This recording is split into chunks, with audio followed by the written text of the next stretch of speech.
Entre esas está la fiebre reumática. Bueno, ya acabó, recreo, charladera, vamos a atender acá. Cuando nosotros hablamos de fiebre reumática, ustedes saben que ella involucra también como las enfermedades del colágeno, ¿ok? ¿Por qué? Porque afecta el tejido conectivo, ¿ya? Entonces, ¿qué es la fiebre reumática? Es una enfermedad inflamatoria sistémica del tejido conectivo, cuya característica principal es el daño de las fibras del colágeno. ¿Hace ruido ahora? ¿No? Yo siento retorno. Ok, del colágeno, expresando como una reacción inflamatoria que compromete principalmente el corazón, las articulaciones y el sistema nervioso. Entonces, ¿qué es lo que te va a afectar? El tejido conectivo. Pero ¿por qué nosotros estudiamos en la parte de cardiopatía? Porque él es el causante de las cardiopatías adquiridas. ¿Cuáles eran las enfermedades que me podían dar? Lo que es el Kawasaki, ¿se recuerda? El Kawasaki, que es una de las causas, y la fiebre reumática. ¿Qué es lo que yo tengo que saber?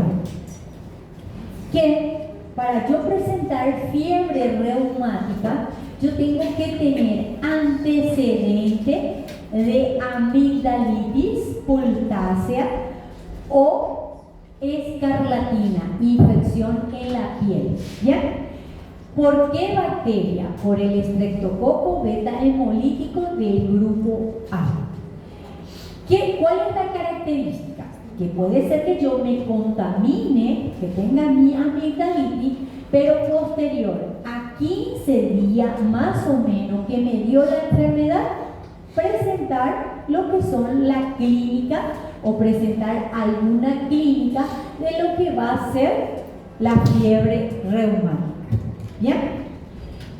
Esperen que voy a ir cruzando. Ajá. La incidencia, ¿cuál es en mí?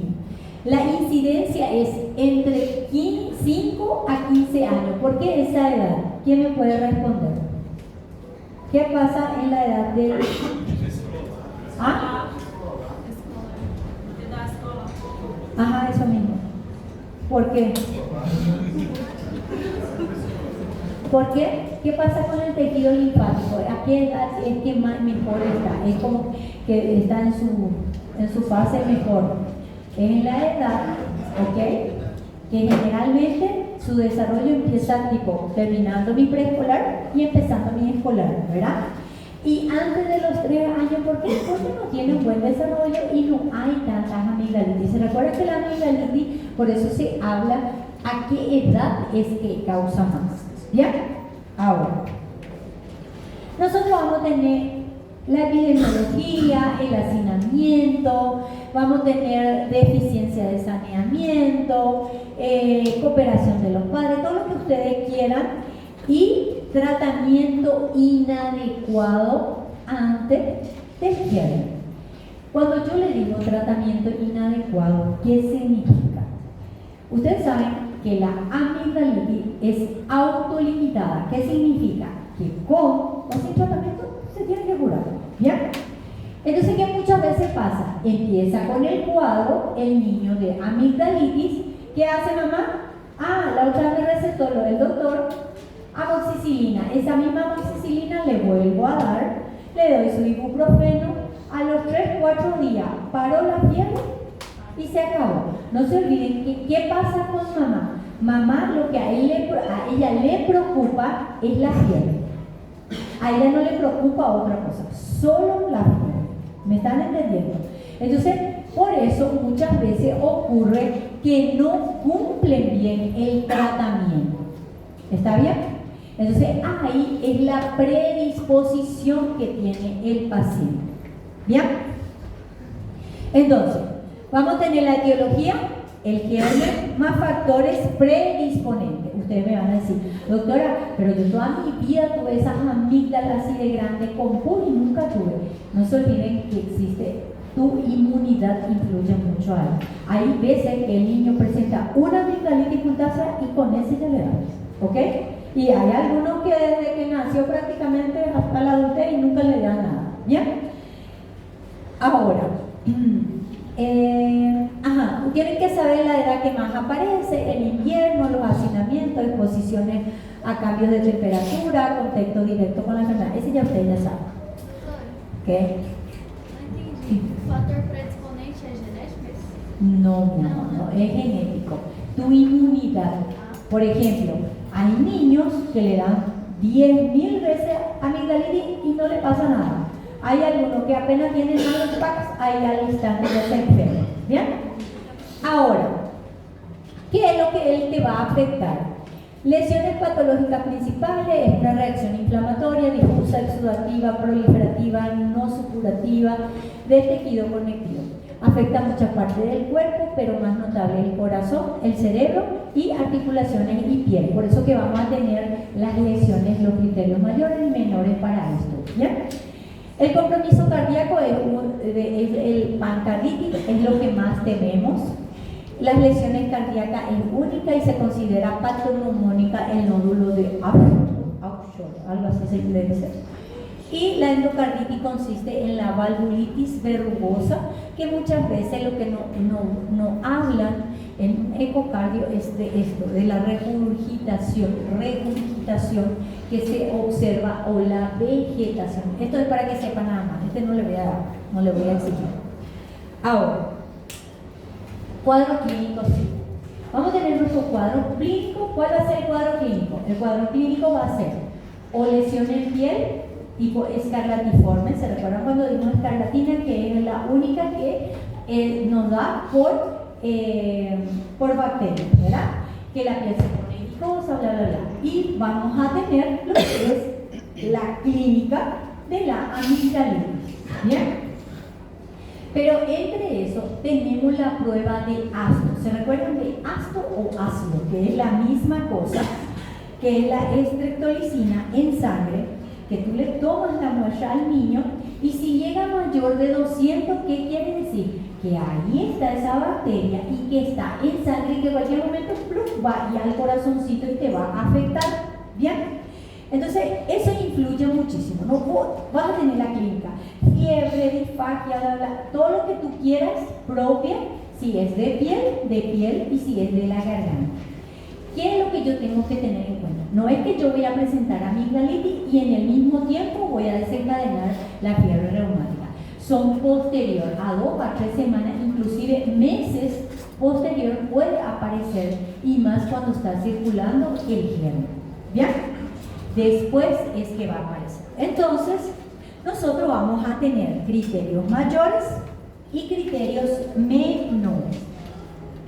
¿Cuáles son los criterios mayores y los signos de infección de estreptococo? Acá no se ve mucho, muchachos. Carditis, poliarteritis, corea, eritema marginado y nódulo subcutáneo. Esos son criterios mayores. Le voy a decir algo, esto es igualito que adulto. No hay diferencia. Esto es lo bueno que ya ustedes pueden ir uniendo. Ahora, lo que son menores, vamos a tener fiebre, astralgia, ¿ok? No se olviden que todas las enfermedades del colágeno da dolor, da fiebre, ¿ok? Vamos a tener fiebre reumática previa. ¿Qué significa? Ese niño que hace más o menos, cuando tenía 7 años, presentó fiebre reumática. Posterior le pusimos tratamiento, mejoró, superamos, ¿verdad? Pero ya tengo ese antecedente. Entonces, ¿qué pasa con ese bebé? Tiene mayor predisposición para volver a hacer, ¿ok? Entonces, ese ya. Lo que es la eritrosedimentación. Ustedes saben que en la parte de la fase aguda nosotros vamos a tener la PCR y la BCG. ¿Cuál es acá el más importante? Es la eritrosedimentación. La PCR también, pero la PCR te habla más de cuadro infeccioso, ¿ok? No inflamatorio. Esto es algo inflamatorio, ¿ya? ¿Qué me falta? Ajá. PR también, leucocitosis y esto. Yo le mando a hacer en un electro y es muy común ver el PR alargado, ¿ok? Entonces, también eso tengo que saber evaluar en mis pacientes, ¿me entienden? ¿En qué forma en mis pacientes? Ustedes saben que el electro para hacerle a un niño, ellos sienten y sale todo. Entonces, tenemos que saber cómo hacer. Ahora, ¿cuáles son los signos de infección estreptocóxica? Nosotros, el acto que ya le hablé, el frotis, viste que muchas veces el acto sale negativo, entonces, pero yo tengo esa clínica, tengo la garganta compuesta, entonces ¿qué voy a hacer? Cultivo, muchas veces por el cultivo es que llegamos, ¿bien?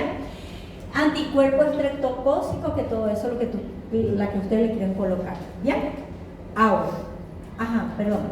¿cómo se hace el diagnóstico? Los criterios de Jong se hace el diagnóstico. 2 criterios mayores, confirmatorios. 1 mayor y 2 menores, confirmamos. ¿Ok?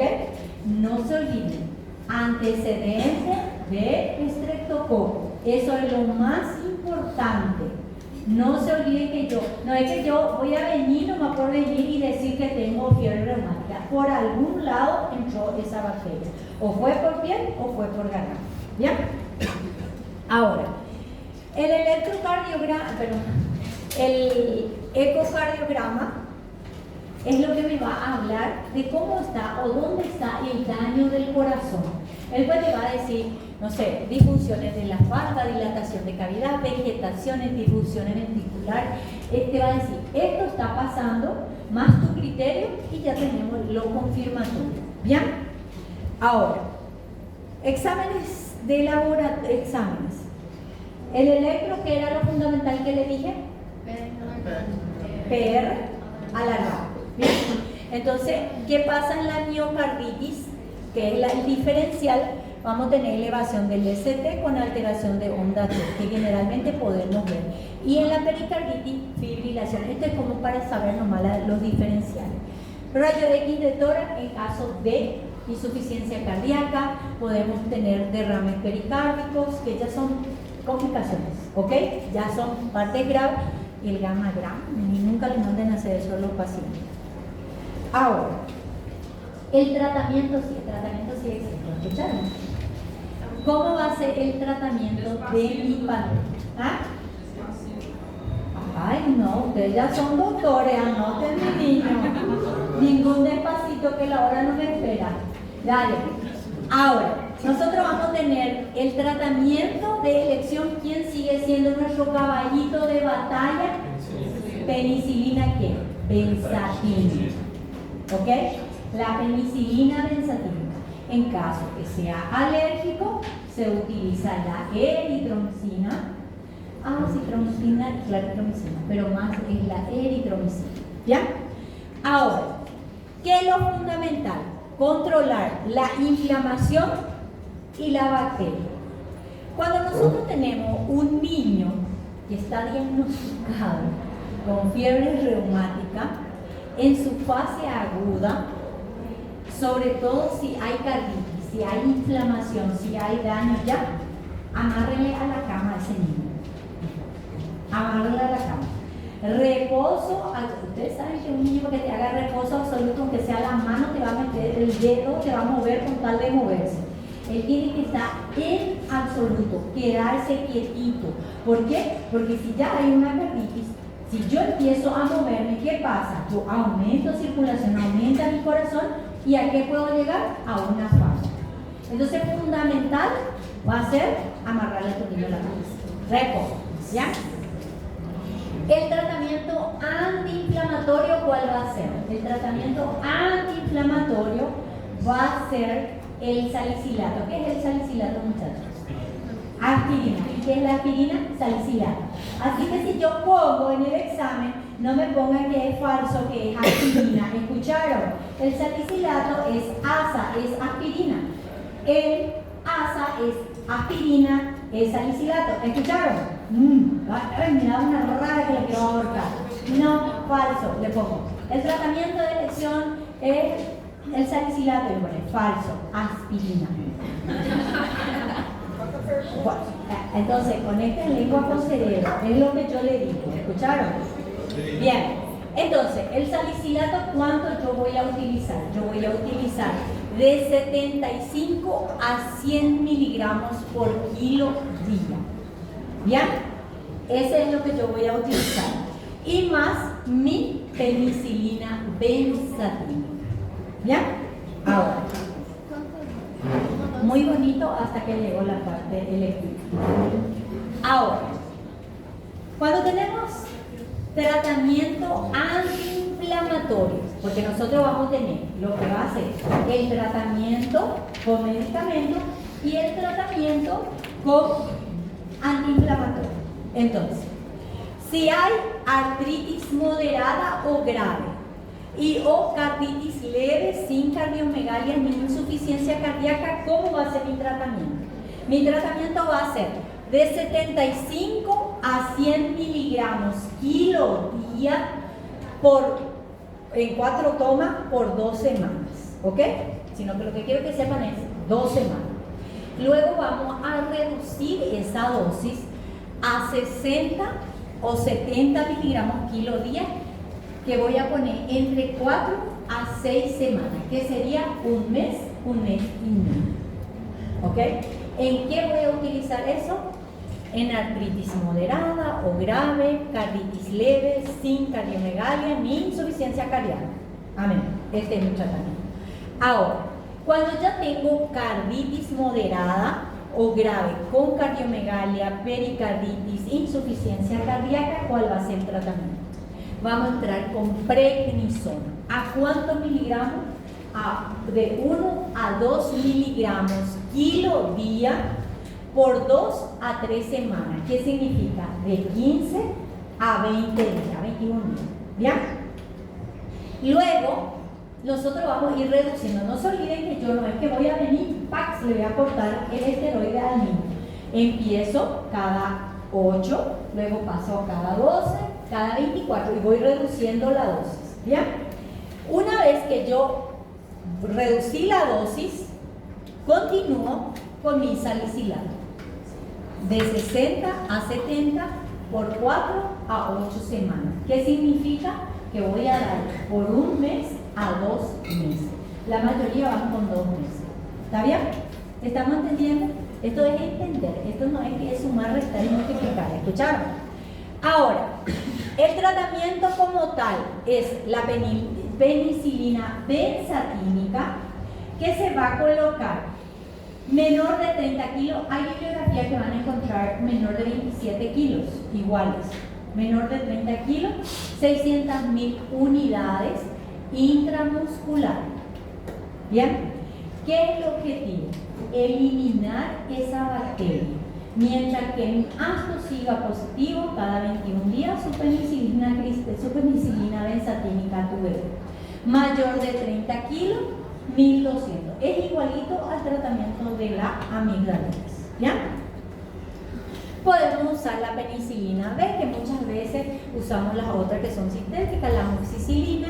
La sulfadiazina no se utiliza, y en los alérgicos sí, la eritromicina a 40 miligramos kilo días oral por 10 días. Pero yo tengo que ir controlando su ácido, ¿ok? Tiene que negativizar. Si no negativiza, estamos mal. ¿Bien? Ahora, vamos a tener la profilaxis primaria, secundaria, terciaria. Pero estas son cosas que van a tener, muchachos. Entonces, la primaria, ¿qué es? Es la prevención de los ataques iniciales de la fiebre reumática aguda, dependiendo del correcto diagnóstico y tratamiento. Una vez que yo tengo amigdalitis, Pultasa, mándenle a hacer su auto a la mamá y traten correctamente. Explíquenle a la mamá que no puede cortar el antibiótico solo porque ya pasó la fiebre. ¿Ya? Ahora, secundaria consiste en la prevención de la recaída tras el primer brote. Yo ya tuve fiebre, me dio la primera, fiebre reumática. Entonces, ¿qué es lo que yo tengo que prevenir? Recaídas, ¿ok? Si tiene, éntrenle con todo ya, ¿ok? Y seguimos con la profilaxis. Y la terciaria es la profilaxis de la endocarditis infecciosa en pacientes que ya tiene dañado el corazón. ¿Cuál de las patologías de las cardiopatías congénitas da mucha endocarditis? Le dije. ¿Cuál? ¿Cuál de las cardiopatías congénitas da mucha endocarditis? Usted le entró por acá a mi clase y le salió por acá. Sí. Esas son preguntas de examen. No le voy a decir. Era la tetralogía de Fallot. ¿No hablamos de la tetralogía de Fallot? Falou. Ajá, le entró por acá y le salió por acá, ¿verdad? Ya. ¿Bien? Ahora, nosotros vamos a tener el tratamiento de profilaxis secundaria. No se olviden profilaxis secundaria. Penicilina benzatínica por 3 semanas. ¿Qué significa?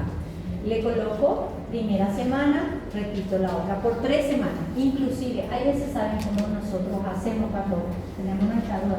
Cada 21 días le colocamos al bebé.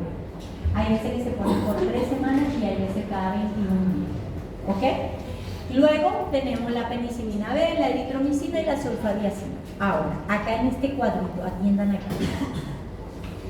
Sin carditis, 5 años desde el último brote hasta los 20 años tiene que ser la profilaxis. ¿Ya? Y si hay carditis, toda su vida. Entonces, ¿qué significa eso, muchachos? Que muchas veces la persona tiene fiebre reumática en las niñas, ¿verdad?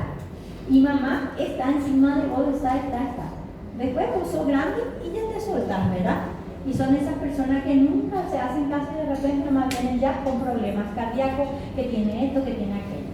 Entonces, esta enfermedad no es que acá se acabó, ¿ok? Sin carditis, 5 años hasta el último brote que tuvo, ¿ok? Y ya hasta los 20 años. Y el otro, toda su vida. Son pacientes, por ejemplo, cuando nosotros tenemos antecedentes de niños así, nosotros estamos encima. Y por lo menos cuando empieza a ser grande, 2 o 3 veces al año, tienes que ir evaluando y no se olviden, hazlo, ese siempre mándenle a hacer a su paciente, o hazlo, como quieran llamar. Y colorín colorado, terminamos esta primera clase.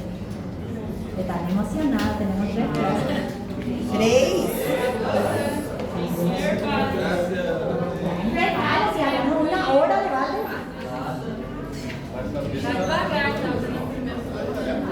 Ay, no, devagar no, que para sofocar rapidísimo están, ¿verdad? Ahí sí, ahí mismo capta. Dime. ¿Qué? ¿Qué cosa? La profilaxis. Ajá, pero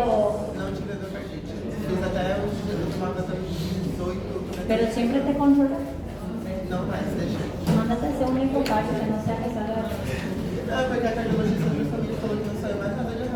No, pero igual, tienes que siempre controlarlo.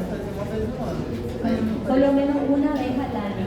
Yo le digo, estas son tipo bomba de tiempo. No te olvides que es colágeno. Colágeno es uno de los simuladores que muchas veces explotan. ¿Ok? ¿Bien? Endocarditis. Ya no es cuenta, ya no es suma, ya no es recta. ¿Escucharon? Así que no me digan, estamos cansados, nuestro cerebro ya no va. ¿Ya? P2, todo para el P1 va.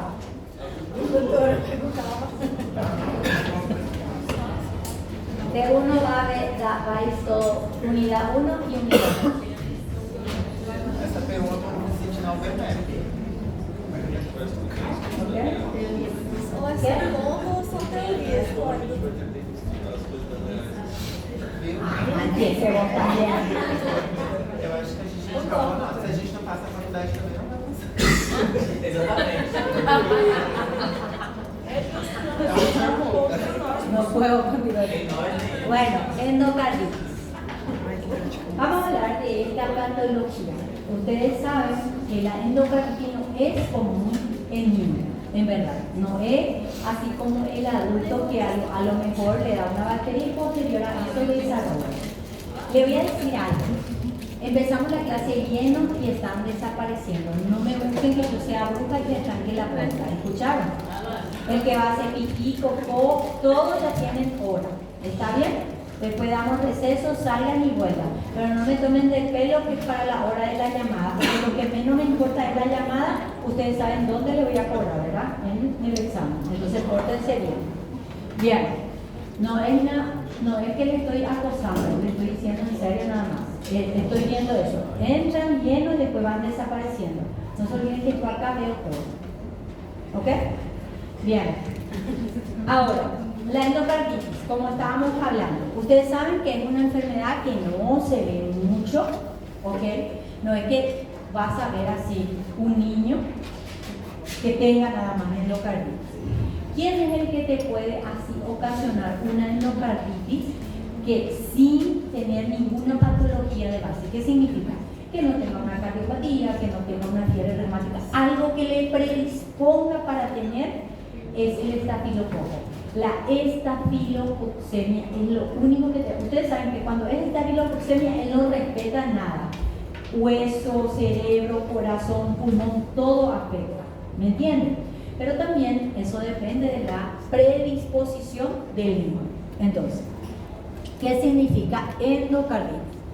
La endocarditis es una infección, es una enfermedad en la que uno o varios microorganismos, ¿qué quiere decir? Puede estar uno solo o puede haber varios microorganismos que infecta el endocardio, las valvas o las estructuras relacionadas. Entonces no es solo el corazón que te puede dar, ¿ok? También las estructuras que están al lado y lo que son las valvas, ¿ok?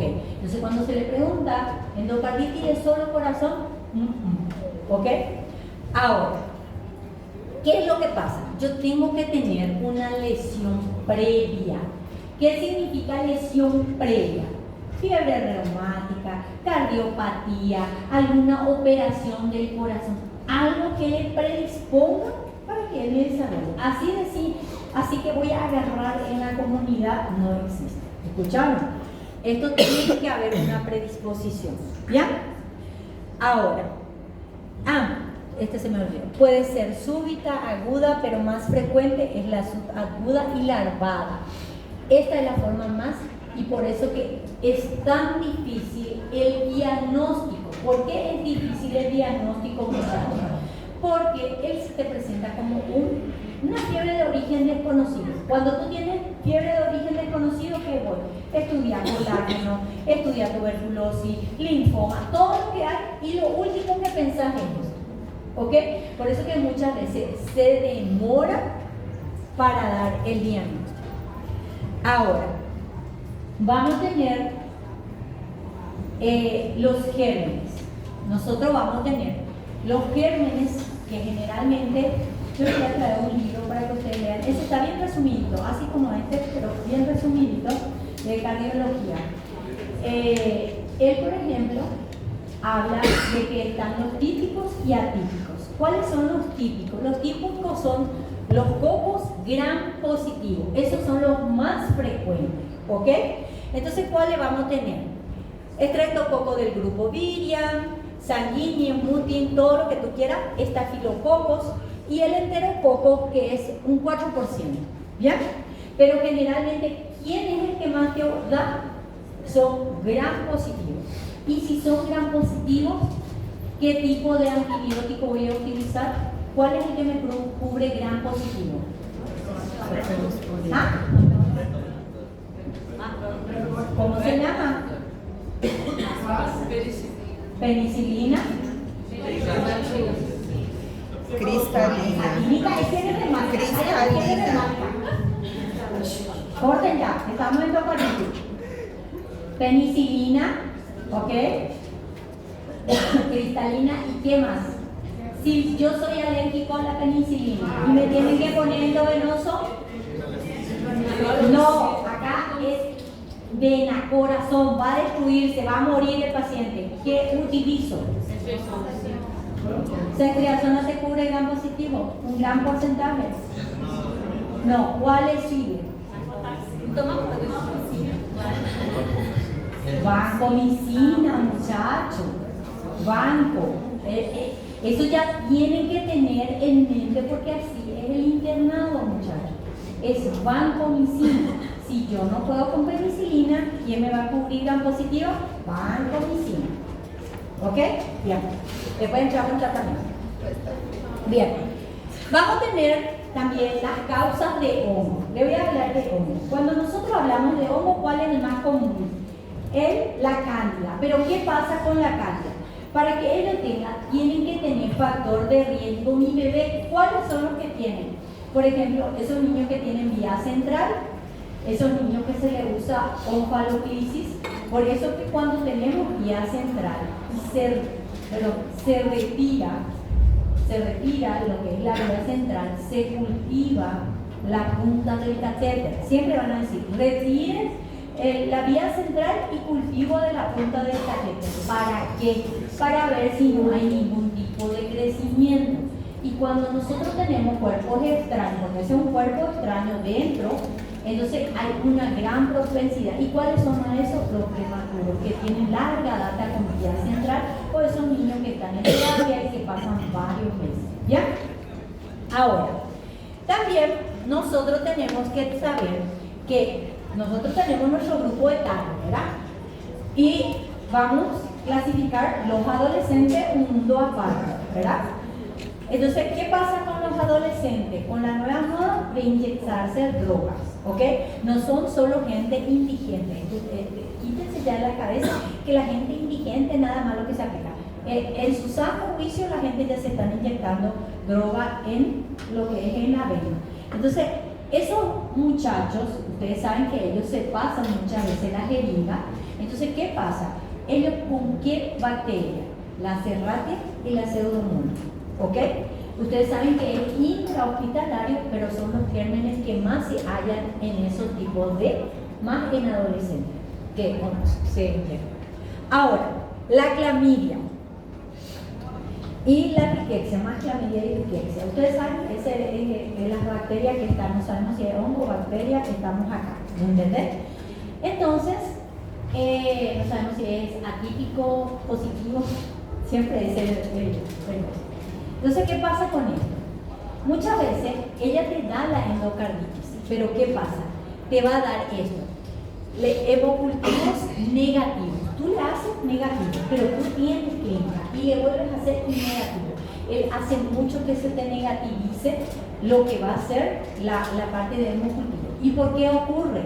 Porque muchas veces empieza la fiebre, que es lo primero, como no encontramos poco, le reventamos el antibiótico al paciente y negativizamos. Entonces, cuando nosotros tenemos pacientes que, por ejemplo, tenga todo eso, tenemos que siempre pensar en clamidia. Ahora, esto de acuerdo a los gérmenes, bla, bla, bla.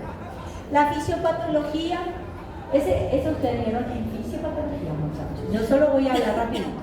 Lesión crucial y adherencia. ¿Qué es lo que pasa? Vamos a hablar rapidito de esta parte. Factores indicadores genéticos, sencillamiento, ese que choca, como que tiene un remanso de sangre que puede dar y todo eso. Ahora, ¿qué yo tengo que saber? La progresión del evento, ¿de qué va a depender? Edad, susceptibilidad, si tuvo alguna sospecha de alguna cardiopatía, o tuvo una prótesis, o tuvo una CIA y le pusieron un parche, quedó normal el niño, pero ya se tocó el corazoncito, ¿me entienden? Ya tiene un factor predisponible. ¿Qué va a hacer? Va a venir, va a haber un proceso de inflamación y todo eso, ¿qué me va a llevar? Valvulitis, ulceraciones, perforaciones, rupturas de la cuerda tendinosa, insuficiencia, todo lo que tú quieras, empieza el trastorno en dónde? En el corazón. ¿Ya? Ahora, ¿cómo va a ser la clínica y la complicación? Porque vamos a irnos a hablar, porque ya son complicaciones cuando hay ruptura y todo eso, porque esto ya es urgencia. Entonces, la endocarditis es muy variable las manifestaciones. Ahora, puede aparecer de forma aguda y grave, como en shock, puede ser subaguda. Es lo que le digo. Si aparece así de forma aguda, da gusto. Porque rápido tratar, rápido con el tratamiento. Pero imagínense si no aparece así y vos tenés fiebre, y vos vas estudiando todas las causas de fiebre y le vas metiendo antibiótico. Eso ténganlo por seguro. Cuando Aunque no tengamos foco, le vas a meter porque hay algo, ¿me entiendes? Y muchas veces, recibiendo ya el tratamiento, la endocarditis no para la fiebre, muchachos. No para la fiebre. Entonces persiste, entonces esto te puede llevar a meses para dar el diagnóstico y por eso que dejan esas lesiones. ¿Bien? Doutor, pode acontecer do recém-nascido com via central, né? Aí ele já Sim. saiu e tal. Aí depois fez aninho ou tá 6, 7 Nosotros, yo te voy a contar más, un paciente que nosotros tuvimos, el bebé nació con 800 gramos, fue muy pequeño, nació con 26 semanas, esos son casi insalvables, ese bebé se salvó. Pero imagínense, él estuvo casi 8 meses en terapia, tuvo hasta recuperarse. Ustedes saben que ella tenía su vía central, ¿verdad? Primero fue ónfalo, después vía central.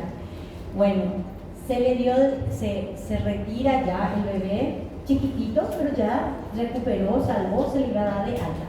Y ustedes saben que retiraron la vía central. Y ustedes cuando retiren la vía central, siempre, muchachos, revisen que esté completito. La vía central en la puntita tiene como un azulito, esa es la punta. Revisen, ¿qué hicieron? Retiraron y ustedes saben que quedó, se rompió el catéter y se quedó en la aurícula, más o menos la aurícula, esto. Y vos sabés que hizo vegetación, que fue la endocarditis, la vegetación, y taponó. Sino que no murió, no le mató la prematurez, le mató fue la endocarditis, porque quedó así el resto de cosas.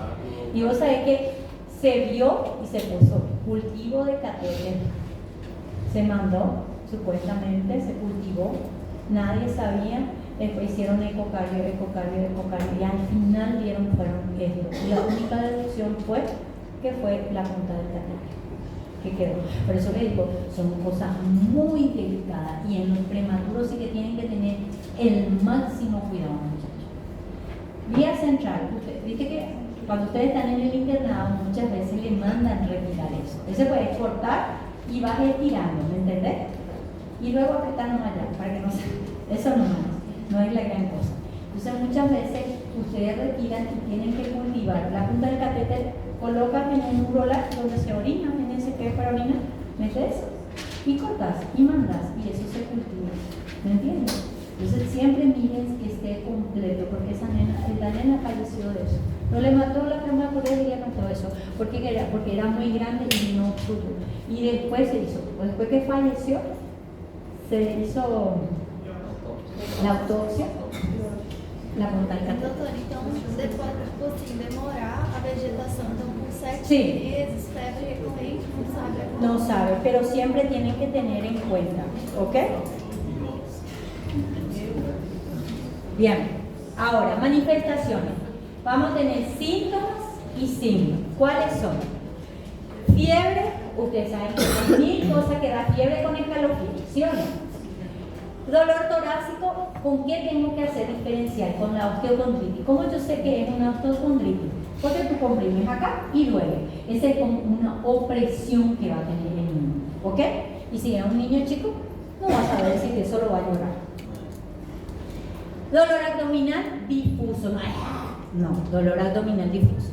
Astralgia y mialgia, ¿quiénes te dan? Infeccioso colágeno, ¿sí o no? Ahora, disnea, malestar general, pérdida de peso y sudoración, ¿con qué vas a pensar? Tuberculosis y linfomas, ¿sí o no? Eso te da, por eso le digo, es tan difícil el diagnóstico. Manifestaciones del sistema nervioso, eso es cuando ya es más grave. ¿Y qué vas a tener? Signos: temperatura elevada, taquicardia, soplo o insuficiencia cardíaca. Le voy a decir, hay veces que el diagnóstico se hace porque nunca tuvo soplo y de repente ¡plum!, apareció el soplo, ¿ok?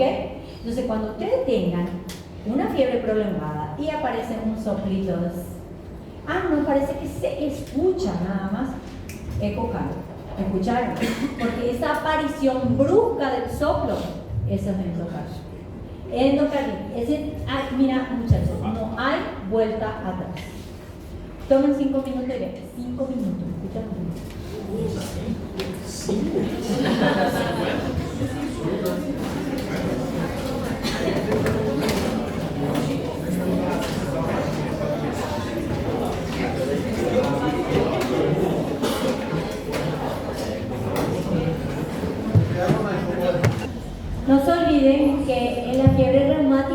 tenemos los criterios de Joy, ¿ok?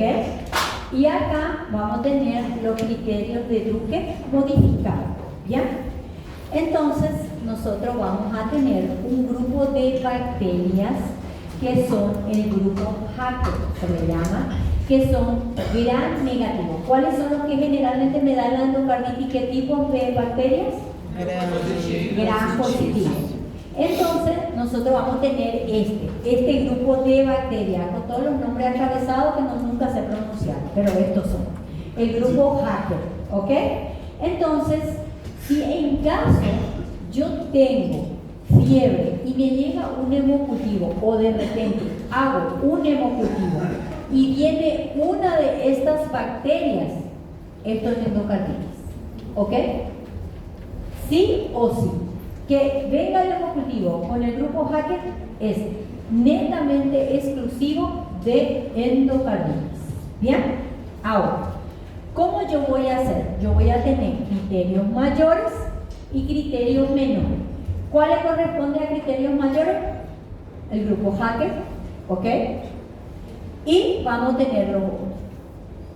tener hemocultivo positivo para endocarditis.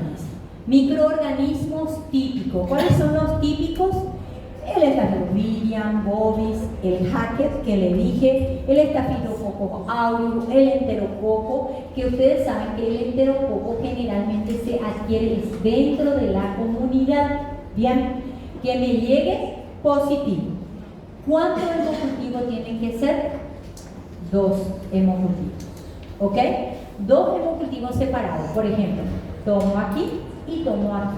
Bien, no se olvide que el hemocultivo es un proceder que tiene que estar, tú te tienes que vestir, tienes que estar impecable, gorrito, guante, ponerte toda la bata, por más que piensen que es solo una extracción, se tiene que hacer de la mayor forma estéril. ¿Por qué? Porque si se contamina la muestra, ¿ok?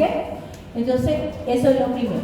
Ahora, hemocultivos persistentes positivos, por ejemplo, hemocultivo extraído con más de 12 horas de separación. ¿Qué significa? Yo le hago y persiste el hemocultivo positivo. Entonces, ¿qué yo hago? Ya no va a ser separados, por ejemplo, en el lugar, sino que en tiempo. Le tomo una muestra y luego en 12 horas. ¿Bien? ¿Qué más ahí me falta? O los 4 hemocultivos más separados, ¿ok? Con una hora al menos entre el primero y el último. Eso también podemos hacer 4 hemocultivos. Pero le voy a decir a un bebé, no le vas a estar pinchando. Escucharon, tengan cuidado, eso es para adultos. Estos son los mismos criterios que se utilizan en adultos. ¿Está bien? Eso no cambia. Ahora, evidencia de afecciones endocárdicas. ¿Cómo yo voy a hacer?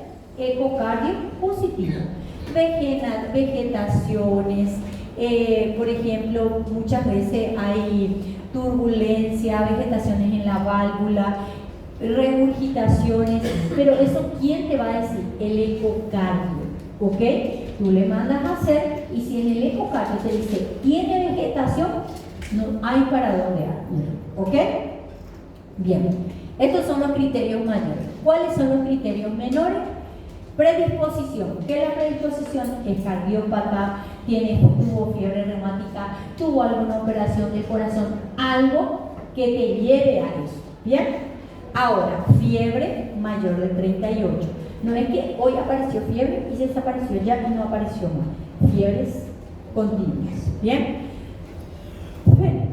Fenómenos vasculares, émbolos, infartos, hemorragia conjuntivales, lesiones de Janewa son lesiones tipo petequiales, pero son como moraditas que salen, ¿ok? Muchas veces salen en las palmas de las manos, ¿ok? Ahora, factores inmunológicos. ¿Cuáles son los factores? ¿Quién me causa la glomerulonefritis? El estreptococo, ¿verdad? Entonces yo puedo también desarrollar una glomerulonefritis, ¿bien? Puedo tener los nódulos de Oster, manchas de Roth y factores reumatoideos. ¿En qué más yo puedo tener factor reumatoideo? También puedo tener en alteraciones del colágeno. Por eso que yo le estoy diciendo, lupus, la fiebre reumática también te puede dar positivo. Bien, ahora, ecocardiograma sugestivo pero sin hallazgo a criterios mayores. Es el famoso que te dice el cardiólogo te dice, mira, yo veo esta imagen, ¿verdad? No me parece, pero no me confirma, pero está formado, ¿ok? No es algo que te da el diagnóstico, pero te da la duda, ¿bien? Ajá, exacto.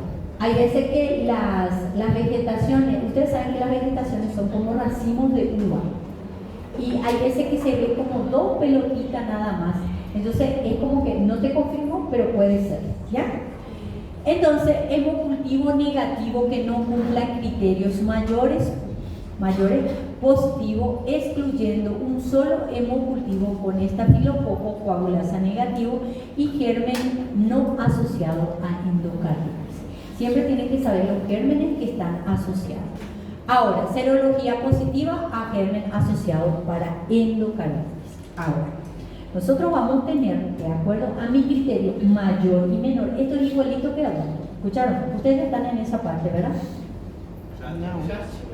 Ya tuvieron, ¿verdad? Entonces, nosotros vamos a tener el criterio definitivo, el que puede ser posible y el que rechaza. ¿Ok? Entonces, definitivo, criterios patológicos.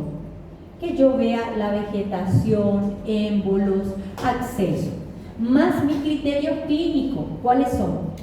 2 criterios mayores confirmatorios, 1 mayor y 3 menores confirmatorios y 5 menores confirmatorios.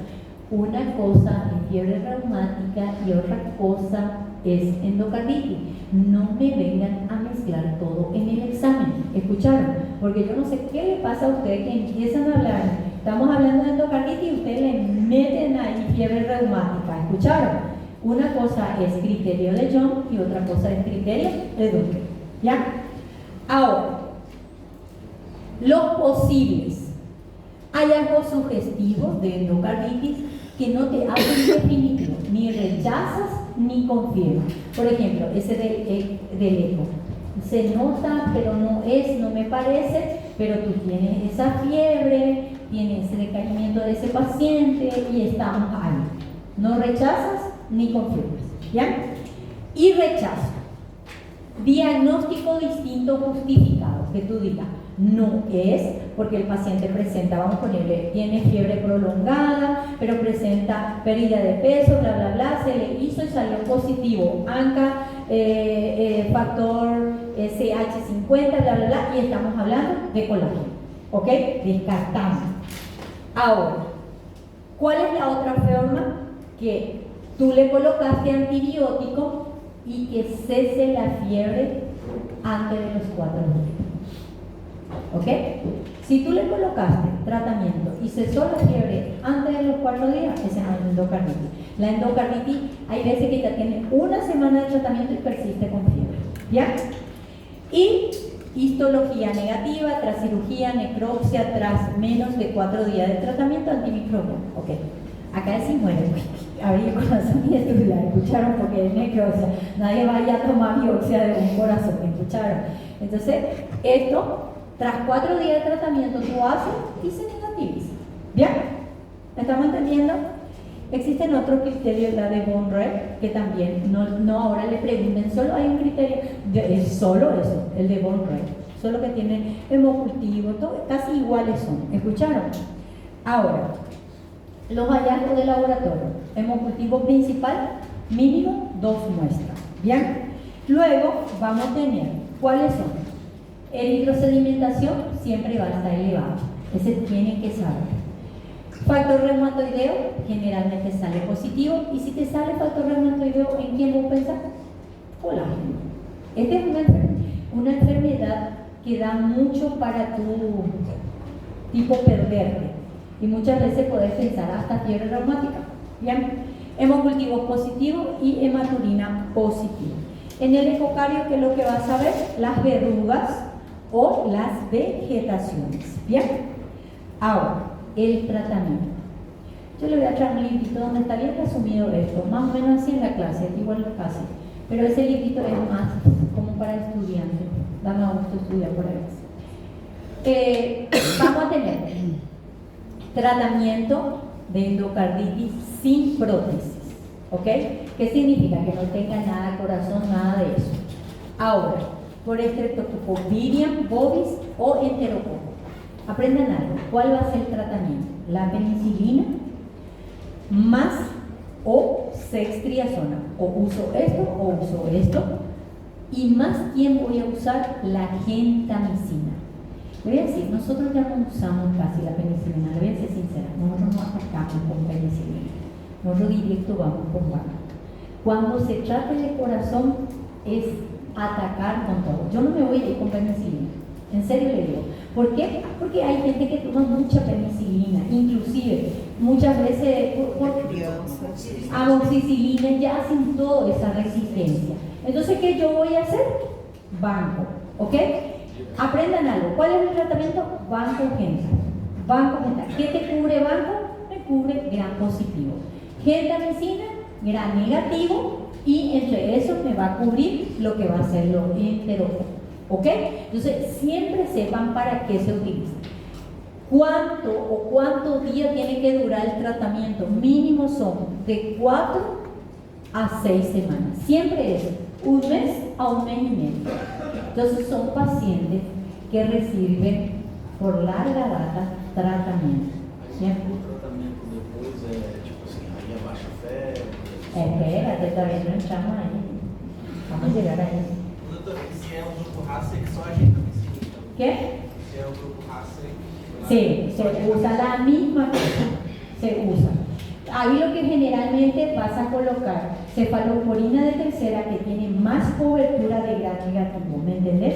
Pero siempre, viste que con la duda, porque ¿quién es el que más te va a dar? Gran positivo, ¿verdad? Y viste que muchas veces no es solo un microorganismo, son 2 microorganismos. Entonces, que te puede infectar. Entonces, ¿qué vas a hacer? Gran positivo, gran negativo. Cubre los dos. ¿Bien? Acá no le voy a pedir dosis, solo cuántos días tienen que durar. Ahora, si es, por ejemplo, estreptococo, la misma cosa, penicilina más gentamicina. ¿Bien? Ahora, vamos en la otra parte. Cuando el paciente tiene el estreptococo virium, ¿verdad? Paciente es alérgico a beta-lactámico. ¿Qué significa alérgico a beta-lactámico? Alérgico a la penicilina. ¿Bien? Entonces, si él es alérgico, ¿cuál es mi segunda opción? Banco. Yo le digo, nosotros no usamos penicilina. Es decir, la penicilina cristalina, ¿en quién utilizamos? En lo que es recién nacida con BDRL positivo. En otra cosa casi ni, ¿ok? Ya, eso como que es exclusivo. Ahora, ¿por cuántas semanas? De 4 a 6 semanas, 6 semanas, si se dan cuenta. Ahora, si tiene prótesis y es estreptococo, banco magenta. Si es por todos esos grupos, banco magenta. ¿Se dan cuenta?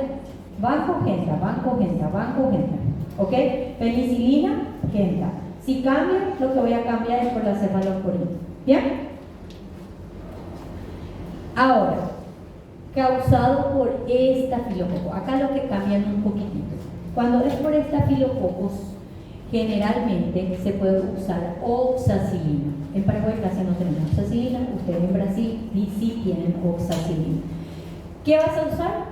Para no entrar ya con banco, entrar oxa, que es una penicilina, más tu gentamicina.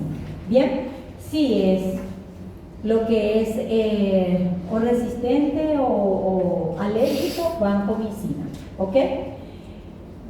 ¿Qué me falta? Cuando es nitricilina resistente, rifampicina, magenta, banco más rifampicina o gentamicina. Pero ¿en qué se engloba? Lo que quiero que atiendan bien. ¿En qué se engloba el tratamiento? Vancomicina, gentamicina. Si es alérgico, banco, genta. Penicilina, lo que ahí nosotros mudamos, pero siempre va a ser penicilina. Bien. Nosotros, para esta enfermedad, nosotros vamos a tener algunas conductas quirúrgicas que muchas veces, ustedes saben, cuando el paciente está infectado no puede entrar a quirófano, ¿verdad? Pero hay, por ejemplo, indicaciones absolutas y relativas. ¿Qué quiere decir? Que si pasa esto, aunque o le mata esto o le mata esto, ¿ok? Entonces, algo tienes que hacer. Entonces, ¿cuáles son las indicaciones absolutas? Insuficiencia cardíaca, sobre todo por insuficiencia valvular, obstrucción de la valva, acceso perivalvular, infecciones micóticas no cándidas o por pseudomonas, prótesis inestable, ruptura del seno de valva o del tabique interventricular. Si es así, como sea, entra el paciente. O le mata todo eso o tiene el riesgo por lo menos de recuperarse y le atacamos con antibióticos. Ahora, relativas, endocarditis con vegetación mayor de 10 milímetros. ¿Qué es lo que pasa? Ustedes saben, el corazoncito del bebé es así y él va a pasar por sus agujeritos, por lo que va a ser las arterias. Imagínense una vegetación que sea mayor de 10 milímetros, él te puede hacer taponar y muere tu paciente, ¿me entienden? Muere. Entonces, estas son relativas. Fenómenos hemolíticos, sobre todo si hay afectación de la valvular mitral y aorta. ¿Bien? Esto sépanse nada más. Esto es más de cardiología, pero por si acaso se le diga, ¿una endocarditis puede entrar a cirugía? Sí, puede, pero por esta razón. ¿Ok? ¿Quiénes son relativas? ¿Qué podemos esperar? Esto y esto y esto. ¿Ok? Tienen que saber eso porque muchas veces son preguntas que se le hacen. Entonces, nosotros vamos a tener las profilaxis, ¿verdad?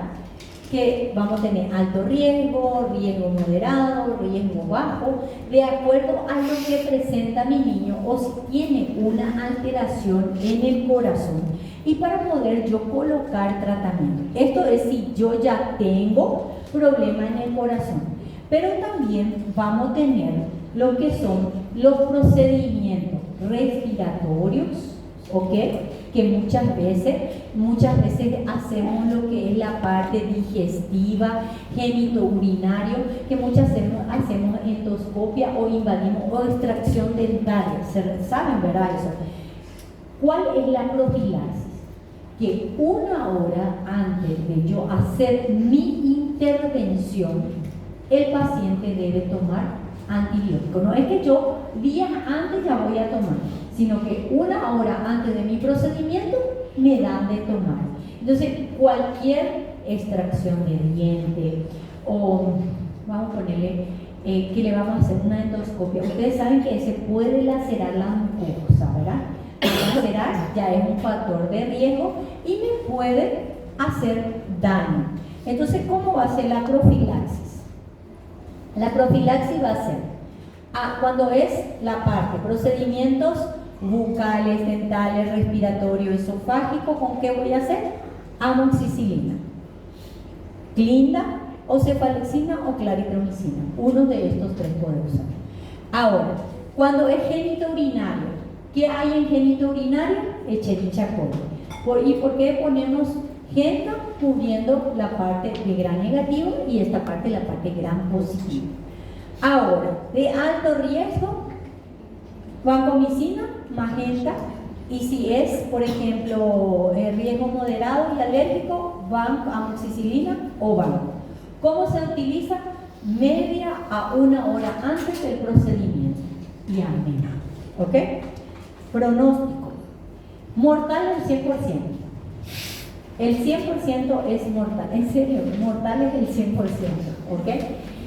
Si el diagnóstico se hace rápido y el tratamiento rápido, se salvan los niños. Hay veces que quedan secueladas, quedan con algunos problemas cardíacos, pero son muy raros. Pero si el tratamiento no es rápido, muere el paciente. Y anteriormente, cuando todavía no era época de antibióticos, morían muchísimo los niños. Entonces, ¿qué es lo que ustedes tienen que saber? Tengo una fiebre de origen desconocido, nunca descarten endocardio. Porque yo le digo, pensamos todo menos endocardio. ¿Ok? Si tienes antecedentes de prematuridad, que tuvo catéter, con más razón. Si es cardiopata, con más razón, muchachos. ¿Me entiende? Muchas veces, no, que neumonía, que dengue, que no sé qué cosa. Pasamos un mes estudiándolo y nunca le mandamos a hacer, ni siquiera le tomamos un hemocultivo. Entonces, eso tenemos que tener en cuenta. Bien. Y colorín colorado, terminamos esta clase. Nos vamos en hipertensión.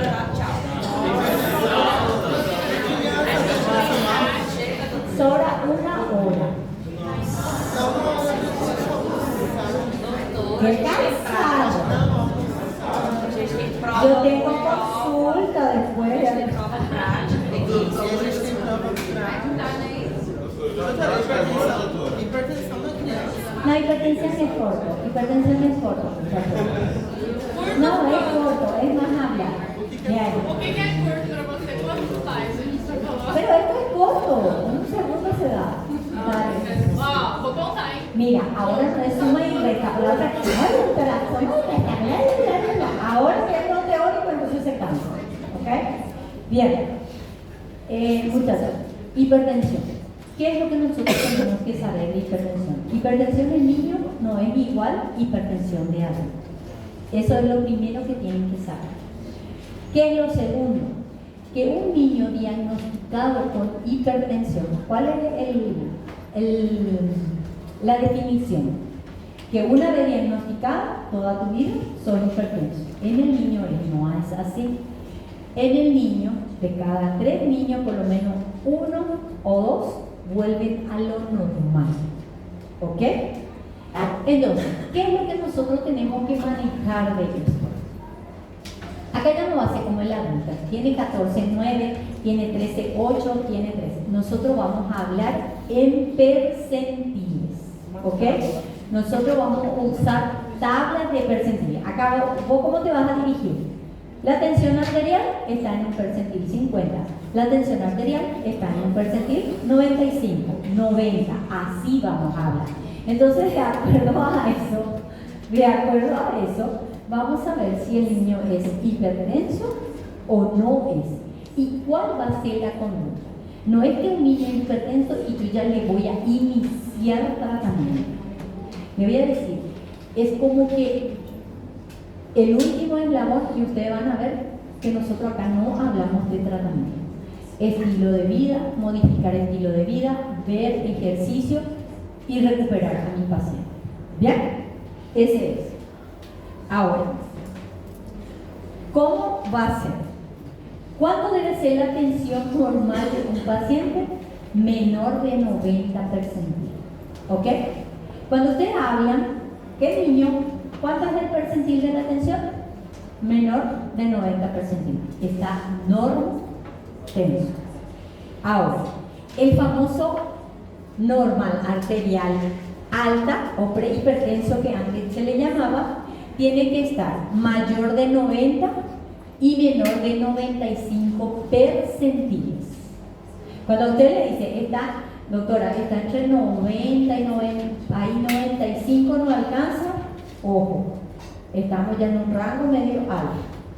Ahora, prehipertenso, estadio 1, percentil, no desde 95 a 99, ¿ok? Más o menos 5 dice acá, pero en el Nelson dice 11, entonces si dice 11, 11, esa es la última actualización. Ahora, hipertensión 2, mayor de 99, más o menos 11, ¿ok? ¿Qué quiere decir? Que si yo le digo a una persona, doctora, ese percentil está en 99, agárrate porque ya es una hipertensión elevada. Entonces, quítense ya ese de que 12, 13, 14, 15, acá no existe, acá es percentil. ¿Ya? Ahora, ¿cuáles son las tablas? Ustedes ya saben cómo tomar la tensión arterial, tiene que ser el manito bien adecuado, estas son las edades, yo ya no voy a hablar de seno. ¿Bien? Ahora, para poder yo hacer el diagnóstico, para yo poder confirmar No es que viene el niño, le tomamos, no, es hipertenso, ¿ok? Se hace igual el mapeo, se le cita otra vez al paciente y por lo menos tiene que tener al menos 3 visitas repetidas para yo poder decir, le tomé, mamá, me vas a traer en 15 a 20 días, le volvemos a tomar, está por encima del percentil, le volvemos a tomar, está por encima del percentil, entonces por lo menos mínimo tiene que ser 3. Ahora, espérenme, ¿qué tipo de tabla? Estos son los tipos de tabla. Si ustedes se dan cuenta, acá dice el percentil, acá la edad y acá la presión. Vamos a tener sistólica y diastólica. Déjenme explicar cuál es el que generalmente utilizamos. Es esta. Esta es la que se utiliza. ¿Ya? Entonces, acá está la edad y acá está el percentil. ¿Ok? Y de acuerdo a eso nosotros vamos a ir hablando, perdón, la altura. Entonces, acá, por ejemplo, vamos a tener la altura y vamos a sacar, por ejemplo, un niño de 5 años que presenta una tensión de 110/70. Tú buscas acá y ves cuánto está el percentil. Cuando está mayor de 95, estamos hablando que va subiendo, ¿bien? Y cuando hablamos menor de 5 es hipotensión. ¿Está bien? Entonces, ¿qué yo les recomiendo? Bajen esto y cuando tengan un paciente pediátrico, busquen, porque es la única forma. Esto se hace en prematuro, recién nacido, lactante, escolar, bla, bla, bla, todo. ¿Qué es lo que pasa? No tenemos esa cultura de tomar la tensión arterial en niños, ¿ok? No tenemos. ¿Cuándo empiezan a tomarle al niño? Cuando ya está en la etapa de adolescencia. Y si tú tienes factores de riesgo, ustedes tienen que saber, cuáles son los factores de riesgo o los potenciales, así que tú puedes decir, este niño puede ser diabético, puede ser hipertenso, antecedentes familiares. Si solo un padre, un 23%, si los dos son, 50% tuyo. ¿Ok? Ahora, enfermedades, prematuridad. Mira, cuando ustedes tengan un niño prematuro, siempre tengan en control. Por más que sea ya un mastodonte, hay que atender su tensión arterial. Bajo peso al nacimiento, drepanocitosis, ¿qué significa? ¿Qué es drepanocitosis? ¿Ah? Anemia. ¿Qué tipo? Ya que hace un aire. Anemia falciforme, muchachos, se le cambia el nombre nomás. El otro grupo la misma cosa. Bien. Renales, acá.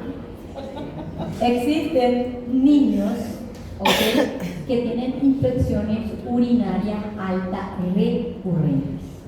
Cuando nosotros vemos estos tipos de niños, hay cicatriz renal y es una de las causas que generalmente después desembocan a una hipertensión. Entonces, el niño en general, riñón. Hipertensión, riñón. Siempre vean, porque un niño no va a presentar por presentar. Aunque ahora los síndromes metabólicos están presentes, pero ahí que vas a tener la obesidad en tu niño y alguna alteración de lípidos, de glucosa o de la tensión arterial, que es lo que te confirma, ¿verdad? Pero si tú tienes un niño que está normotrófico, ¿ok? No está ni gordo, ni está flaco, no tiene antecedentes y de repente empieza a debutar con tensión arterial, ¿qué es lo primero? Riñón, ¿ya? Entonces van a tener, después vamos a tener diabetes, hipertiroidismo, cardiopatía, todo. La clínica, ¿de qué va a depender? De la enfermedad, ¿ok? Ese que va a tener cefalea, eso es mentira, muchachos. Los niños llegan echando todo el consultorio como si nada y ustedes saben cómo es difícil sentarle a un niño y que espere 10 minutos sin moverse. Mientras que vuelve a hacer, se sienta su pie ahí. Y le ataja su piecito y empieza la mano. Entonces, ustedes saben que tiene que estar quieto. Es que es así, los niños son así. Por eso que es tan difícil. Siempre tiene que ser el que se insufla, ese que es, ¿cómo se dice? Digital, el niño no. ¿Ok? Tienen que usar el mano. Examen físicos de acuerdo a lo que es. Ahora, ¿qué es lo que quiero que sepan? Ahora, nosotros vamos a tener cuando tenemos ese prehipertenso, ¿qué yo voy a hacer?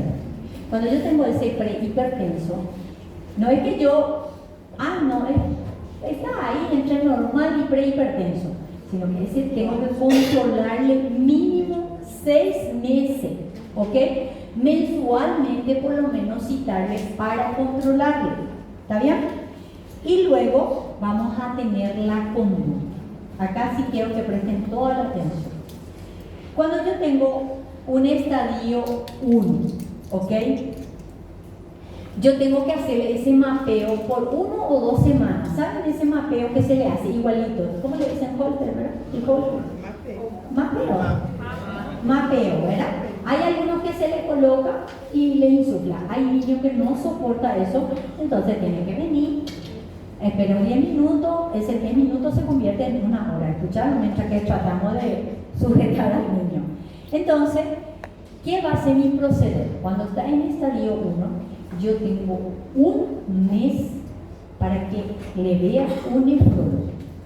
En un rango de 1 mes, yo tengo que hacerle todos los estudios, la parte de nefrología, hacerle su proteinuria, hacerle todo. ¿Ok?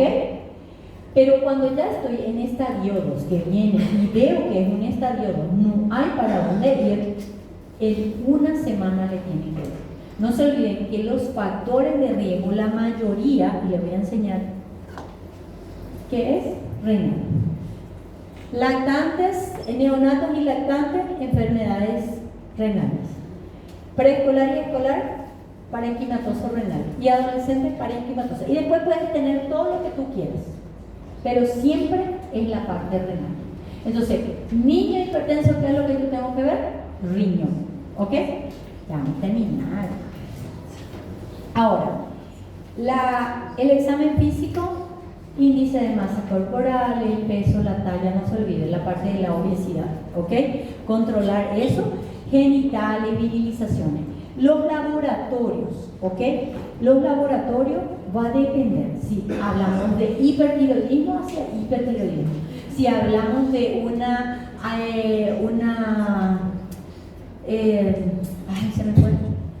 insuficiencia suprarrenal, entonces nosotros tenemos que hablar de esta parte, de esta órgano, ¿me entiendes? Va a ir enfocado. Pero cuando yo voy a solicitar los primeros laboratorios, ¿qué es? Hematología completo, bioquímica completa. Cuando yo hablo bioquímica, perfil hepático, todo, ¿ok? Luego, función renal. Tengo que hacerle creatinina, urea, tengo que ver si no hay microalbuminuria o proteína en orina, ¿ok? Porque para descartar ¿qué? Glomerulonefritis o enfermedad ya renal, ¿bien? Luego, todo lo que tú quieras y empezar a hacer de acuerdo. Imagen, eco renal y le voy a decir algo, eco Doppler tiene que ser para ver las arterias. ¿Se recuerdan que voy a pasar esta parte muchachos para hablar de esta parte? Cuando nosotros hablamos, ¿se recuerdan adultos? Había la urgencia y la emergencia de órgano diana, que si sube mucho la tensión arterial, pasa esto, ¿qué tiene? En los niños no es así. No es necesario ni subir mucho para que haga. Ellos, ¿cómo quería decir? Son como más generosos, ¿ok? Para que haya toque de órgano diana, tiene que ser demasiado compromiso o que tenga una enfermedad renal que sea muy grave para que él te haga, ¿ok? Pero eso que de repente nomás no te lo va a hacer. Ahora, el tratamiento medicamentoso es como que lo último, cuando ya no podemos. ¿Qué es lo que es? Reducir la mortalidad cardiovascular y en menos proporción la insuficiencia renal crónica. Eso es lo que yo tengo que hacer, reducción de la hipertrofia, de reducción. ¿En qué se va a basar esto? Ahora, atiéndame bien acá. Cuando yo tengo un niño que tiene problema renal, ¿ok?